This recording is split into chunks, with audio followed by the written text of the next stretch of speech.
एक पार्टी को तजुर्बा 50% अच्छा काम करने का, दूसरी पार्टी को 10% अच्छा काम करने का तजुर्बा है, तो हम ये मान के चल सकते हैं कि एटलीस्ट यार दोनों मिलकर 10% अच्छा तो कर ही लेगी। ठीक है। सो इसलिए जो रूल की स्ट्रेंथ डिजाइन की जाती है कि रूल कितनी स्ट्रेंथ के साथ फायर होगा, वो तय होता है कि मिनिमम कितना है। ये कॉमन मिनिमम प्रोग्राम की तरह है। यानी कि ये एंड ऑपरेशन हो रहा है यहाँ पर। सो रूल 1 में पॉजिटिव का मीडियम है और नेगेटिव का भी मीडियम है। तो नेगेटिव मीडियम की पॉसिबिलिटी थी 50% और पॉजिटिव मीडियम की पॉसिबिलिटी थी 10%। सो एटलीस्ट 0.1 स्ट्रेंथ के साथ में ये जीरो वाला रूल फायर होगा। जब एक पॉजिटिव मीडियम है दूसरा नेगेटिव मीडियम है तो रूल फायर होगा जीरो। सो जीरो की जो पॉसिबिलिटी है वो 10% होगी। फिर दूसरा रूल आया कि पॉजिटिव लार्ज हो और नेगेटिव मीडियम हो। ठीक है। पॉजिटिव का लार्ज होना और नेगेटिव का मीडियम होना।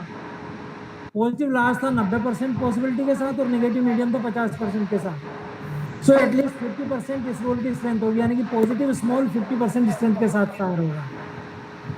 फिर तीसरा रूल था पॉजिटिव मीडियम और नेगेटिव लार्ज। पॉजिटिव मीडियम की पॉसिबिलिटी 0.1 थी, नेगेटिव लार्ज की 0.5 थी। तो अगेन नेगेटिव स्मॉल के फायर होने की संभावना 10% है। फिर पॉजिटिव लार्ज और नेगेटिव लार्ज, एक 0.9 है दूसरा 0.5 है, मिनिमम दोनों का 0.5 आ जाएगा। तो जीरो के फायर होने की पॉसिबिलिटी 0.5 है। इन चार पॉसिबिलिटीज के बेस पर जो हमने सेंटर ऑफ ग्रेविटी का जैसे एक सरफेस निकाली थी, ऐसी ये सरफेस निकलती है।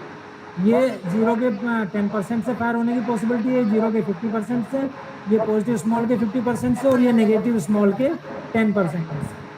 फिर अब हमें आउटपुट तय करने के लिए इसका सेंटर ऑफ ग्रेविटी निकालना पड़ेगा कि इस सरफेस का सेंटर ऑफ ग्रेविटी कहाँ आता है, इस इतने एरिया का सेंटर ऑफ ग्रेविटी कहाँ आएगा।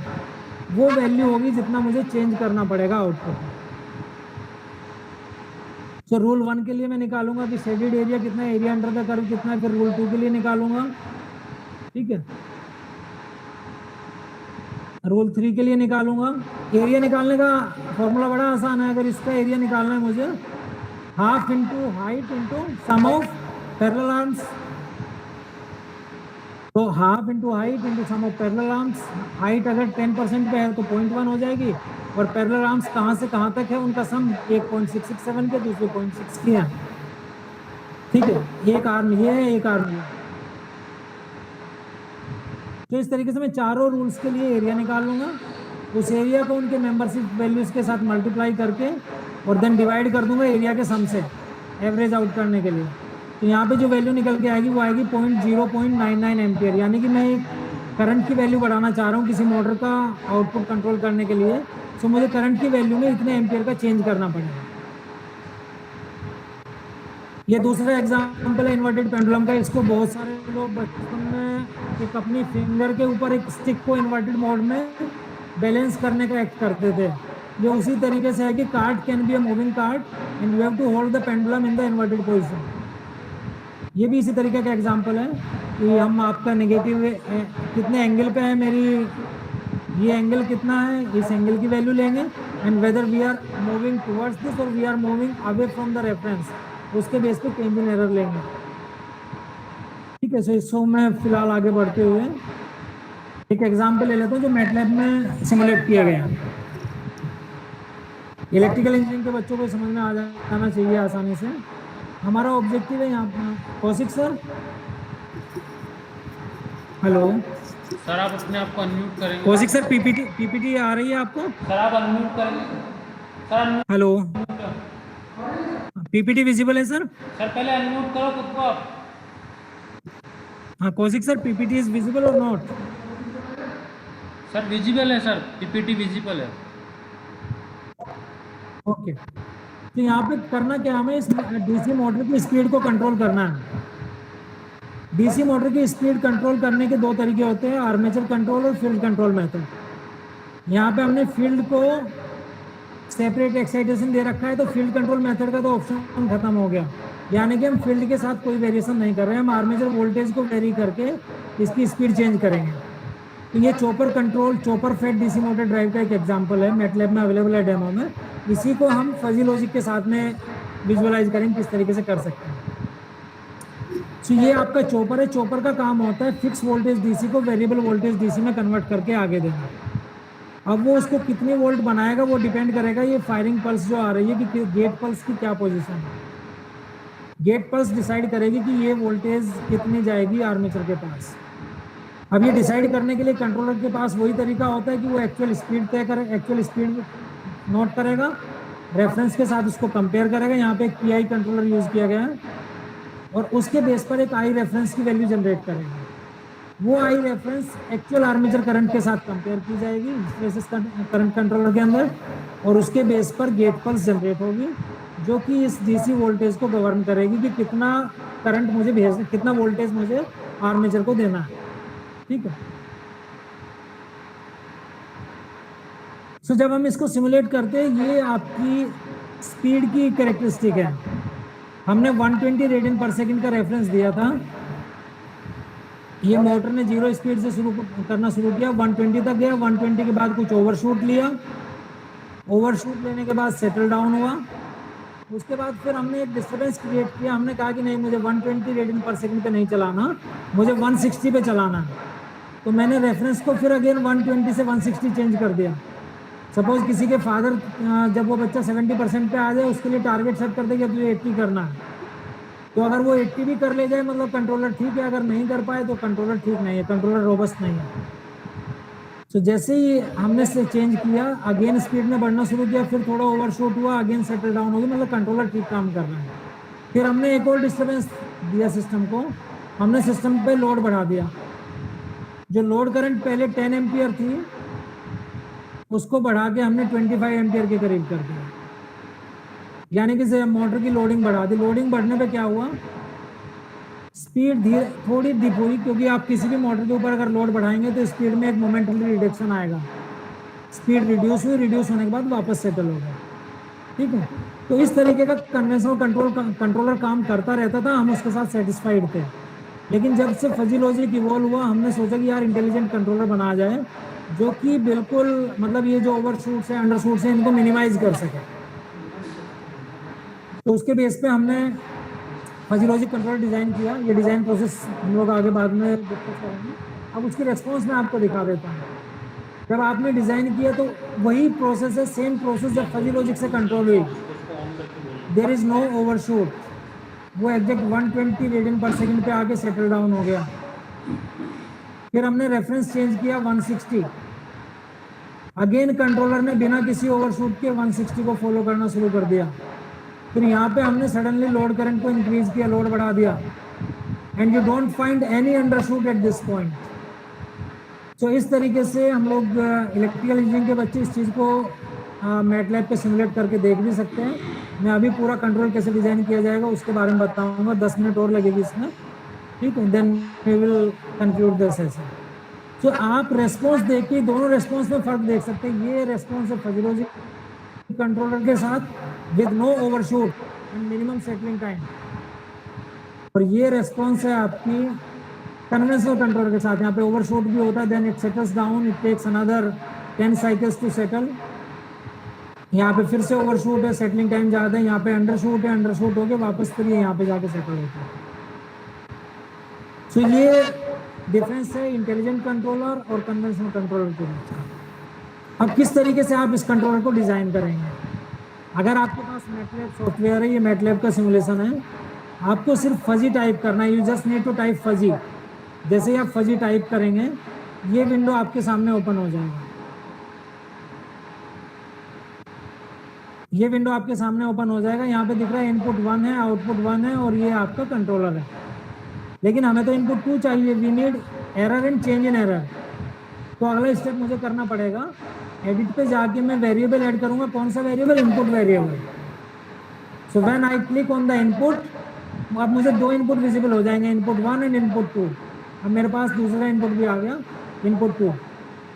अब इसके आगे बढ़ूंगा, फिर मुझे उस स्पेस को पार्टीशन करना पड़ेगा। मैंने 7 मेंबर से फंक्शन लिए थे, यहाँ पे आपको बाय डिफॉल्ट 3 दिख रहे हैं। तो अगर 7 करने हैं तो मुझे सारे मेंबर से फंक्शन को मैं रिमूव कर दूंगा, ऐसे प्लेन ग्राउंड अवेलेबल हो जाएगा, सारे मेंबरशिप फंक्शन गायब हो गए। अब मैं फिर करूंगा ऐड मेंबरशिप फंक्शन।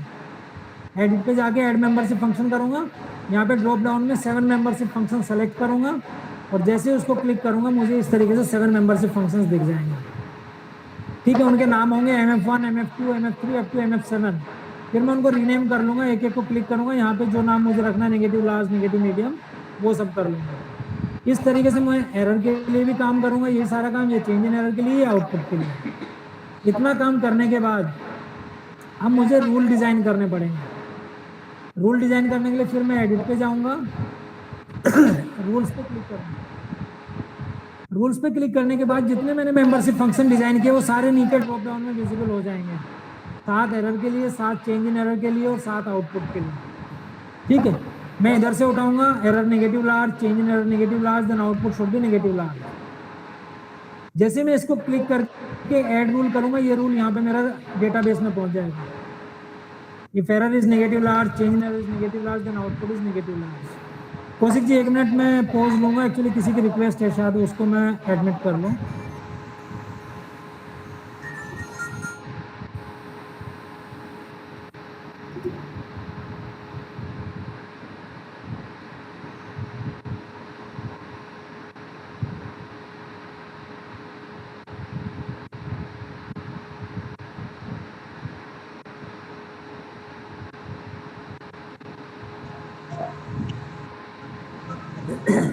हाँ कौशिक जी, प्रेजेंटेशन विजिबल है अभी? हाँ सर। कौशिक सर? हाँ सर, विजिबल है सर। ओके, तो इस तरीके से मैं अपने एरर को फिक्स करके चेंज इन एरर की सारी वैल्यूज 1 बाय 1 ट्राई करता रहूंगा। तो 7 कॉम्बिनेशन होगा, using that I designing all the 49 rules 7 into 7। जो रूल बेस हमने दिखाया था पहले, उसके हिसाब से 49 रूल्स डिजाइन कर लिए जाएंगे।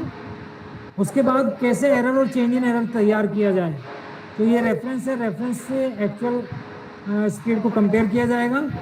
यहाँ पे मुझे एरर मिल गया, एरर के साथ जब मैं एक यूनिट डिले ब्लॉक लगा दूंगा तो मुझे मिलेगी error eight previous instant. So current error minus previous error मुझे दे देगी चेंज इन एरर। फिर मैं इनपुट और आउटपुट के गेन यूज करूंगा। गेन किस लिए यूज होते हैं, सपोज मुझे चाहिए 120 रेडियन पर सेकेंड। ठीक, सो मेरी एरर की मैक्सिमम वैल्यू 120 हो सकती है, लेकिन मैंने जो अपना कंट्रोल लगाया वो उसकी रेंज थी -1 to 1।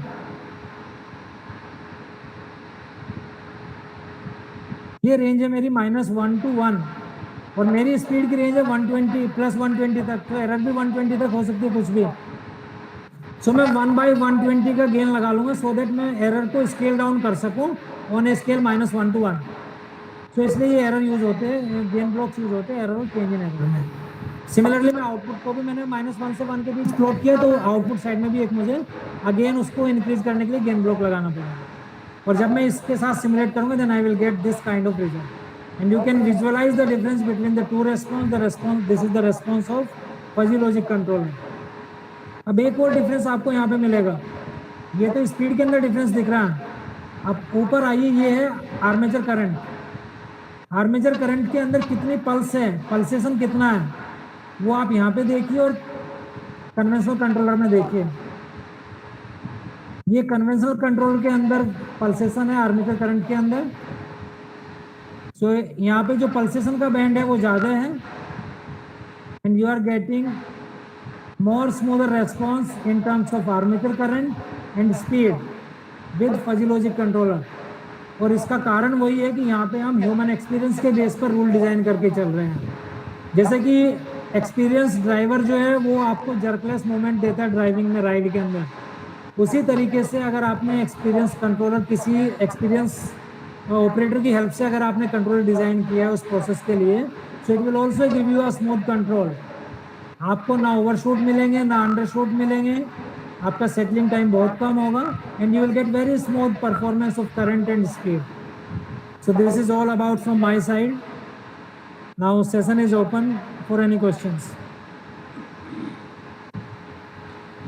सर इसका यूज आर्टिफिशियल इंटेलिजेंस में भी हो सकता है क्या, फजी लॉजिक से? इसका यूज एक्चुअली कहीं पर भी आप अगर किसी प्रोसेस को कंट्रोल करने के लिए इसको यूज कर सकते हैं। Okay sir. जैसे कोई भी आपको स्पीड कंट्रोल है, पावर सिस्टम में कोई कंट्रोलिंग करनी है, जहां पे भी आपको एक रेफरेंस वैल्यू को ट्रैक कराना है, whenever you want to track a reference value you can use it. Even आप इसको इसके लिए भी यूज कर सकते हैं, जैसे सपोज हम लोग अभी जो कन्वेंशनल मेथड है कि किसी बच्चे को अगर यूनिवर्सिटी एग्जाम से डिटेन करना है, तो डिटेन करने का तरीका एक ही होता है कि अगर 75% से कम मार्क्स है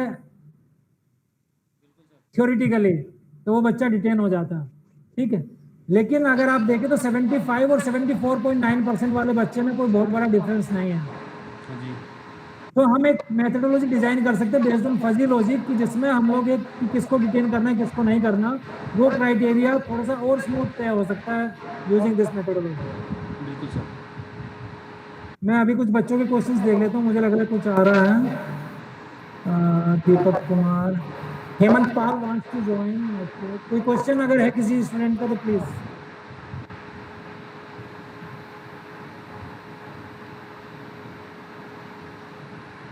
एनी क्वेश्चंस? भैया क्वेश्चन पूछने सीखो। क्वेश्चन जितना पूछोगे उतना ही वाला होगा।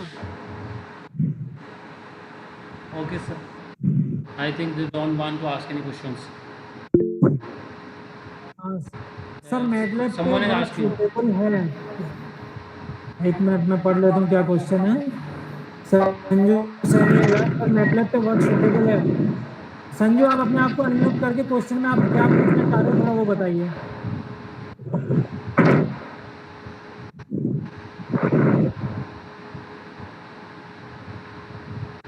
संजू सैनी आप अपने आप को अनम्यूट करके जस्ट अनम्यूट योरसेल्फ।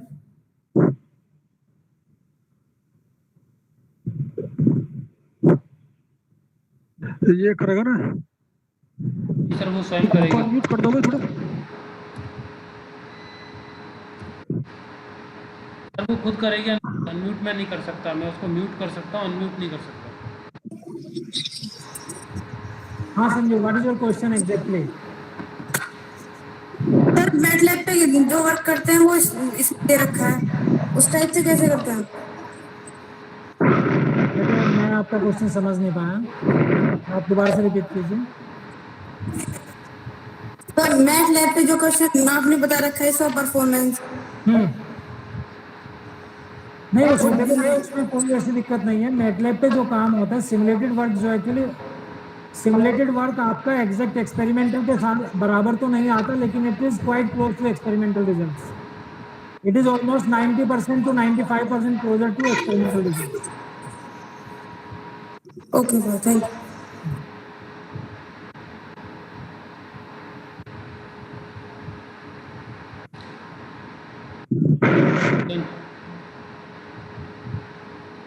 आई थिंक सर और कोई क्वेश्चन नहीं पूछना चाहता शायद।